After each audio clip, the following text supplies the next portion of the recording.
ಮಾನ್ಯ ಮಲ್ಲಿಕಾರ್ಜುನ್ ಖರ್ಗೆ ಅವರು ಕೇಳಕ್ಕೆ ಇಷ್ಟಪಡ್ತೇನೆ, ನೀವು ಯಾವ ದೇಶದ ಕಾಂಗ್ರೆಸ್ಸಿನ ಅಧ್ಯಕ್ಷರು?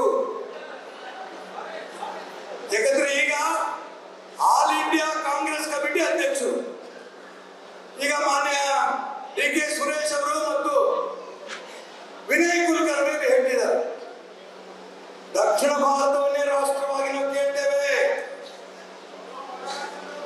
ಅವ ಮಲ್ಲಿಕಾರ್ಜುನ್ ಖರ್ಗೆ ಅವರು ಉತ್ತರ ಭಾರತದ ಅಧ್ಯಕ್ಷರು, ದಕ್ಷಿಣ ಭಾರತದ ಅಧ್ಯಕ್ಷರು.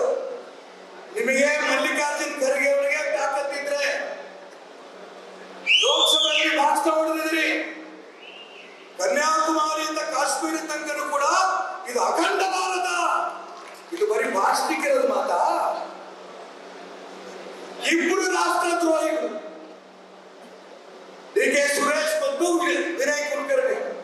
ನಾವು ದಕ್ಷಿಣ ಭಾರತವನ್ನ ಬೇರೆ ರಾಷ್ಟ್ರವಾಗಿ ಕೇಳ್ತೇವೆ ಅಂತ ಹೇಳಿರಲ್ಲ, ಆ ಎರಡು ರಾಷ್ಟ್ರದ್ರೋಹಿಗಳನ್ನ ನಿಮಗೆ ತಾಕತ್ತಿದ್ರೆ ಪಕ್ಷದಿಂದ ಕಿತ್ತು ಬಿಸಾಕಿ ಅವಾಗ ನಿಮಗೆ ಬರ್ತಾರೆ ನಿಮ್ಮ ಅಧ್ಯಕ್ಷರು ಅಂತ. ನಿಮಗೆ ತಾಕತ್ತಿಲ್ಲ, ಹೆಂಗಾರು ಮಾಡಿ ಎಲ್ಲಾರನ್ನೂ ಒಟ್ಟಾಗಿ ಇಟ್ಕೋಬೇಕು. ಇನ್ನೊಂದು ಬಾರಿ ಈ ರೀತಿ ಮಾತುಗಳು ಹೇಳಿದ್ರೆ ಈ ಸಭೆ ಮುಖಾಂತರ ನಾನು ನರೇಂದ್ರ ಮೋದಿ ಅವರಿಗೆ ಹೇಳಕ್ಕೆ ಇಷ್ಟಪಡ್ತೇನೆ, ಡಿ.ಕೆ. ಸುರೇಶ್, ವಿನಯ್ ಕುಲಕರ್ಣಿ ಇಂಥ ರಾಷ್ಟ್ರದ್ರೋಹಿಗಳು ದೇಶವನ್ನ ಛಿದ್ರ ಮಾಡ್ತೀವಿ ಅಂತ ಹೊರಡ್ತಾರಲ್ಲ, ಅವ್ರಿಗೆ ಗುಂಡಿಕ್ಕಿ ಕೊಲ್ಲಂತ ಕಾನೂನು ತನ್ನಿ. ಏನ್ ಅನ್ಕೊಂಡಿದ್ದೀರಿ ದೇಶ ಅಂದ್ರೆ? ಭಾರತಾಂಬೆಯ ಮಕ್ಕಳು ನಾವು, ಕನ್ಯಾಕುಮಾರಿಯಿಂದ ಕಾಶ್ಮೀರ ತನಕ ಒಂದು ದೇಶ ಅಂತ ಬರೀ ಗಂಟ್ಲಿನ ಮೇಲೆ ಆಗಲ್ಲ. ಖರ್ಗೆ ಅವರೇ, ದೇಶವನ್ನ ತುಂಡು ಮಾಡ್ತೀರಿ ದೊಡ್ಡದ ಈ ರಾಷ್ಟ್ರದ್ರೋಹಿಗಳ ಮಧ್ಯೆ ಕಿತ್ತಾಕಿ.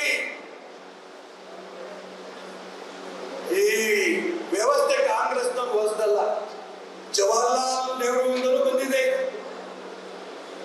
ದೇಶವನ್ನ ತುಂಡು ಮಾಡಲ್ಲ, ಹಿಂದೂಸ್ತಾನ್ ಪಾಕಿಸ್ತಾನ ಅಂತ ಆಗಿಂದನೂ ಈ ವ್ಯವಸ್ಥೆ ಮುಂದುವರಿತಾ ಇದೆ. ಜವಾಹರ್ಲಾಲ್ ನೆಹರು ಪ್ರಧಾನಮಂತ್ರಿ ಆಗ್ಬೇಕು, ದೇಶ ಒಂದಾಗ್ಲಿ, ಎರಡಾಗ್ಲಿ, ನಾಲ್ಕಾಗ್ಲಿ ಅಧಿಕಾರದ ಕುರ್ಚಿ ಹಿಡಿಬೇಕು ಅಂತೇಳಿ ದೇಶವನ್ನು ತುಂಡು ಮಾಡಿದ್ರು. ಅದೇ ಜಿನ್ನಾ ಸಂಸ್ಕೃತಿ ಇವತ್ತು ಮಾನ್ಯ ಡಿ.ಕೆ. ಸುರೇಶ್ ಮತ್ತು ವಿನಯ್ ಕುಲಕರ್ಣಿ ಅವರ ಬಾಯಲ್ಲಿ ಬಂದಿದೆ. ಒಂದ್ ಹೇಳಕ್ಕೆ ಇಷ್ಟಪಡ್ತೇನೆ, ಈ ದೇಶ ಒಡೆಯಕ್ಕೆ ಯಾರ ಕೈಲೂ ಸಾಧ್ಯ ಇಲ್ಲ. ಇಡೀ ವಿಶ್ವದಲ್ಲಿ ಭಾರತೀಯ ಜನತಾ ಪಾರ್ಟಿ ದೊಡ್ಡ ಸಂಸ್ಥೆ, 10 ಕೋಟಿಗೂ ಹೆಚ್ಚಿಗೆ ಸದಸ್ಯರು ಹೊಂದಂತ ಮೊದಲನೇ ಪಕ್ಷ ಭಾರತೀಯ ಜನತಾ ಪಾರ್ಟಿ ವಿಶ್ವದಲ್ಲಿ. ಇಂಥ ಪಾರ್ಟಿ ಈ ದೇಶವನ್ನ ತುಂಡು ಮಾಡಕ್ಕೆ ಬಿಡಲ್ಲ. ನಮ್ಮ ಉದ್ದೇಶ ದೇಶ ಒಡೆಯೋದಷ್ಟೇ ಅಲ್ಲ, ಇದಕ್ಕೆ ಬಿಡೋದಷ್ಟೇ ಅಲ್ಲ, ಪಾಕಿಸ್ತಾನವನ್ನು ಕೂಡ ಇವತ್ತಿಲ್ಲ ನಾಳೆ ಭಾರತದೊಳಗೆ ಸೇರಿಸಿ ಅಖಂಡ ಭಾರತ ಮಾಡ್ತೇವೆ. ದೇಶವನ್ನು ತುಂಡು ಮಾಡ್ತೀರಿ ಅಂತ ಹೇಳಿದಾಗ ಅದನ್ನು ಖಂಡನೆ ಮಾಡುವಂತ ಶಕ್ತಿ ಕಾಂಗ್ರೆಸ್ನಲ್ಲಿ ಬಹಳ ಜನಕ್ಕಿಲ್ಲ.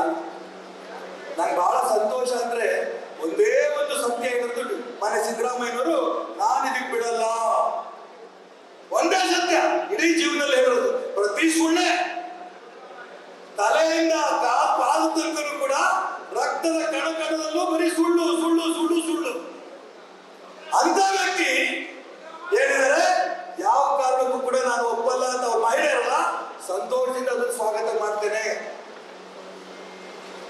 ನಾನು ನೋಡಿದೆ ರಾಮನ್ ಫೋಟೋ ಇಟ್ಟಿದ್ದು, ಪ್ರಭು ಶ್ರೀರಾಮಚಂದ್ರನ ಫೋಟೋ ಇಟ್ಟಿದ್ದು ಭಾರತೀಯ ಜನತಾ ಪಕ್ಷದಲ್ಲ,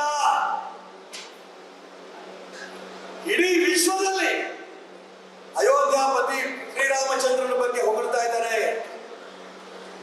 ಆ ಜಾತಿ ಈ ಜಾತಿ ಅಂತ ಕಾಂಗ್ರೆಸ್ ಸ್ವತಂತ್ರ ಬಂದಾಗ ಇವತ್ತಿನ ತನಕನು ಹೊಡೆದು ಚಿತ್ರ ಮಾಡಿಬಿಟ್ರು.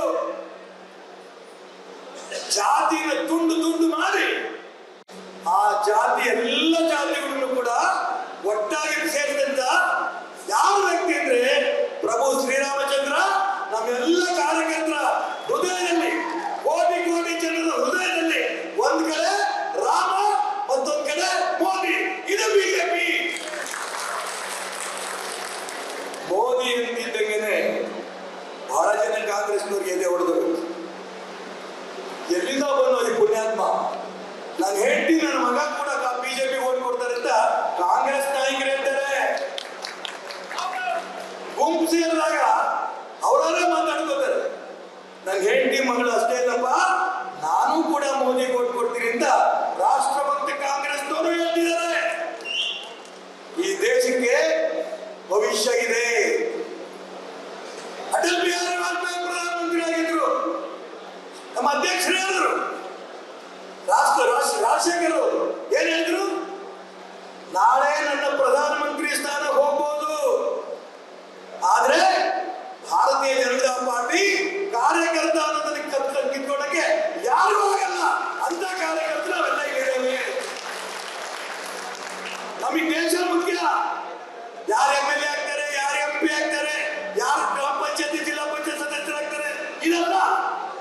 ನಾವೆಲ್ಲರೂ ಭಾರತೀಯ ಜನತಾ ಪಾರ್ಟಿ ಕಾರ್ಯಕರ್ತರು, ಭಾರತಾಂಬೆಯ ಮಕ್ಕಳು.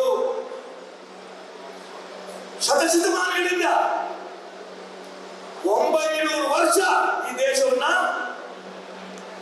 ಮುಸಲ್ಮಾನರು ಆಳಿದ್ರು. ಒಂದೊಂದೇ ನೋಡ್ತಾ ಇದ್ದೀವಿ. ಅಯೋಧ್ಯೆಯಲ್ಲಿ ರಾಮ ಹುಟ್ಟಿದ ಜಾಗದಲ್ಲಿ ಇದ್ದಂತ ಮಂದಿರವನ್ನು ಕಿತ್ತಾಕಿ ಬಾಬರ್ ಅಂತ ಯಾವ ವಿದೇಶದಿಂದ ಬಂದವನು, ಅವನ ಹೆಸರಿನಲ್ಲಿ ಬಾಬರಿ ಮಸೀದಿ. ಇವರಪ್ಪನ ಮನೆ ಆಸ್ತಿನ ದೇಶ ಜನ 900 ವರ್ಷ ಮುಸಲ್ಮಾನರ ಆಡಳಿತವನ್ನು ನೋಡಿಕೊಂಡು ಕಾಶಿ, ಮಥುರಾ, ಅಯೋಧ್ಯ ಎಲ್ಲವನ್ನೂ ಕೂಡ ಮಸೀದಿಗಳು ಕೂತಿದ್ವು. ಕಾಶಿಗೆ ಹೋಗಿ ಬಂದಿರೋರು ನೀವು ಖಂಡಿತ ನೋಡ್ಬೇಕು. ಇಷ್ಟು ಕಾಶಿ ಇದ್ರೆ ಇಲ್ಲಿ ಪಕ್ಕದಲ್ಲಿ ಒಂದು ಹೊಸ ಗೋಡೆ ಕಟ್ಟಿದ್ದಾರೆ.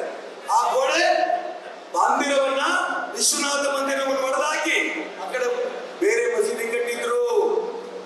ಒಬ್ಬ ಕಾಂಗ್ರೆಸ್ MLA ನನ್ನ ಹತ್ರ ಬಂದ್ರು. ನಾವೆಲ್ಲ ಒಟ್ಟಿಗೆ ಹೋಗಿದ್ವಿ ಟೂರಿಗೆ. ಕಾಂಗ್ರೆಸ್ MLA ನಂಗೆ ಕೇಳ್ತಾರೆ, ಈಶ್ವರಪ್ಪ ಈ ಫೋಟೋ ತಕ್ಕೊಂಡು. ಯಾವ ಫೋಟೋ? ಈ ಗೋಡೆ ಹೊಸ ಗೋಡೆ. ಯಾರೋ ಮುಸಲ್ಮಾನರು ಈ ಒಂದು ಮಸೀದಿ ಮಂದಿರವನ್ನು ಹೊಡೆದು ಅಲ್ಲಿ ಮಸೀದಿ ಕಟ್ಟಿದ್ದಾರೆ. ಈ ಫೋಟೋ ತಗೊಂಡು ವಿಧಾನಸೌಧದಲ್ಲಿ ತೋರಿಸ್ಬೇಕು ಅಂದ್ರು. ನಾನು ಅದಕ್ಕೆ ಅವ್ರಿಗೆ ಕೇಳಿದೆ, ನಿನಗೆ ಹಿಂದೂ ಧರ್ಮದ ಬಗ್ಗೆ ಗೌರವ ಬಂದಿರೋದು ತುಂಬಾ ಸಂತೋಷ. ಕಾಂಗ್ರೆಸ್ MLA ಆದ್ರೂ ಕೂಡ ನೀನ್ ಫೋಟೋ ತಕ್ಕೋ ವಿಧಾನಸೌಧ ತೋರಿಸು ಒಂದೇ. ಏನಂದ್ರೆ ಪಾಪ ಪ್ರಾಮಾಣಿಕವಾಗಿ ಹೇಳಿ, ಅಪ್ಪ ಮಾರಾಯ ನಮ್ಮೂರಲ್ಲಿ ಸಾಕು ಬಹಳ ಜನ ಇದ್ದಾರೆ, ನಾನ್ ಫೋಟೋ ತೋರಿಸಿದ್ರೆ ಓಟ್ ಎಲ್ಲ ಹೋಗ್ಬಿಡುತ್ತೆ, ನಾನು ಫೋಟೋ ತೆಗೆಯಲ್ಲ ಅಂದ್ರೆ ಇದು ನಿಜಕ್ಕೂ ಕೂಡ ನಡಂತ ವಿಚಾರ ಅಲ್ಲ. ಈ ದೇಶದಲ್ಲಿದ್ದ ಕಾಂಗ್ರೆಸ್ನವ್ರಿಗೂ ಕೂಡ ರಾಮ, ಕೃಷ್ಣ, ಶಿವನ ಬಗ್ಗೆ ಗೌರವ ಇದೆ. ಮೇಲ್ನೋಟಕ್ಕೆ ಮುಸಲ್ಮಾನರು, ಹಿಂದೂಗಳು ನಾವೆಲ್ಲರೂ ಒಟ್ಟಿಗೆ ಈ ನಾಟಕ ಮಾಡ್ತಾರೆ ಕಾಂಗ್ರೆಸ್ನವರು. ಮುಸಲ್ಮಾನರು ಇವತ್ತಿಲ್ಲ ನಾಳೆ ಅರ್ಥ ಆಗತ್ತಿರ್ಲಿ ಬಿಡಿ. ಅಯೋಧ್ಯೆ ರಾಮ ಮಂದಿರ ಆಯ್ತು, ಇಡೀ ದೇಶ ಬಂದಾಯ್ತು. ಇಲ್ಲಿ 2 ಉಳಿದಿತ್ತು, ಕಾಶಿ ಮತ್ತು ಮಥುರಾ. ಅಲ್ಲಿ ನಾವು ಹೋದಾಗ ಹೊಟ್ಟೆ ಉರಿತಾ ಇತ್ತು. ಕಾಶಿಗೆ ಹೋದಾಗ ಇದೆಂತ ಅನ್ಯಾಯ ಅಂತ 5 ಜನ ಹೆಣ್ಣುಮಕ್ಕಳು, ಏನಪ್ಪ 5 ಜನ ಹೆಣ್ಣುಮಕ್ಕಳು ಪೂಜೆ ಮಾಡ್ತಿರೋಂಥ ಸಂದರ್ಭದಲ್ಲಿ ಕೋರ್ಟ್ಗೆಲ್ಲ ಹೋಗಿದ್ರು. ಕೋರ್ಟ್ ಆದೇಶ ಕೊಟ್ಟು ಸರ್ವೆ ಮಾಡಿ ಅಂತ. ಸರ್ವೆ ಮಾಡಿ ಅಂತ ಕೊಟ್ಟಿದ್ದಕ್ಕೆ ಮುಸಲ್ಮಾನರು ಗಾಬರಿ ಆಗಿದ್ರು. ಅವ್ರಿಗಿಂತ ಜಾಸ್ತಿ ಗಾಬರಿ ಆಗಿದ್ದು ಕಾಂಗ್ರೆಸ್ನವರು. ಇದೇನ್ರಿ ಇದು? ಕಾಶಿ ಮಂದಿರ ಓಪನ್ ಆಗ್ಬಿಟ್ರೆ ಕಥೆ ಇಲ್ಲ ನಮ್ದು ಅಂತ. ಯಾಕಂದ್ರೆ ಅಯೋಧ್ಯ ಬಂದ್ರಿಂದಲೇ ಅರ್ಧ ಮುಸಲ್ಮಾನರು ಓಟ್ ಹೋಯ್ತು. ಹಿಂದೂಗಳು ಒಟ್ಟಾದ್ರೆ ಇಡೀ ದೇಶದಲ್ಲಿ. ಇದು ಕಾಶಿ ಬಂದಾಗ್ಬಿಟ್ರೆ ಕಥೆ